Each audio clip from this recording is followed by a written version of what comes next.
После ввода в начале апреля новых правил публичного мультиплеера, я решил заняться одним из своих любимых дел – наблюдать.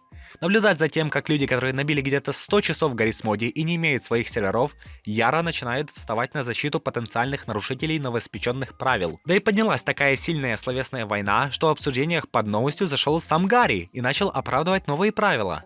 Вот так новость не писал с мая 2019 года в сообществе Steam ни одного сообщения, но реакция бунтарей его довольно сильно задела. Задела до такой степени, что он сразу после того, как ответил на сообщение одного из пользователей, закрыл возможность добавлять комментарии. Чтобы вы понимали, обсуждения событий и обновлений в Garry's Mod никогда не закрывались. Только Виллов по неизвестной нам причине закрывал свои объявления, но там не было словесных войн. Давайте попробуем разобраться, что там вообще случилось.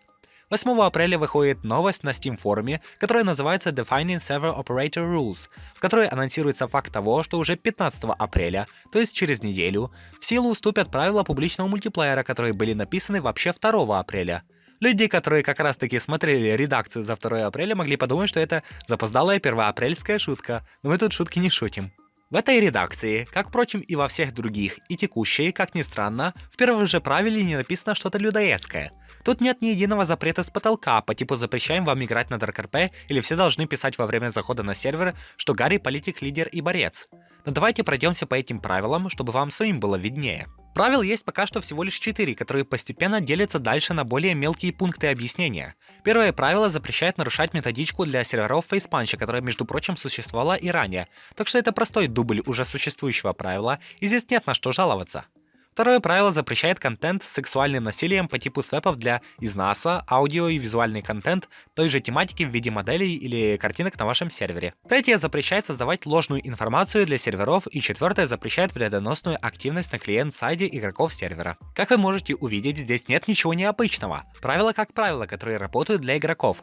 Но мы, опираясь на эффективность исполнения прошлых правил, можем понять, почему это все-таки не очень рациональная идея. Тут путаются понятия де-факто и де-юре. Если вы имеете возможность написать на вики правила, то оно должно каким-то образом исполняться в реальность, например, с помощью повышения количества модераторского состава. Но если вы ничего не делаете, чтобы обеспечить его реализацию, то в большинстве случаев его будут игнорировать. Сейчас аналогичная ситуация с правилами руководств, правилами мастерской и иными правилами категорий игры. Garry's Mod недостаточно одного рубата, чтобы за этим всем следить, поэтому и реальность не может дотянуться до этой бумажки. Эти правила будут использоваться только пользователями, которые хотят устранить конкурентов в публичном мультиплеере. И поэтому вердикт можно сделать такой. Правила хорошие, но они будут работать так же плохо, как и другие правила существующих категорий. Давайте что ли сделаем митинг под профилем Рубата и напишем там «Верни шапку». Я не знаю, что это значит, пусть сам найдет смысл в этих словах. А у аппарата звукозаписи, как всегда, был Эрик Максимец. Надеемся уж на лучшее.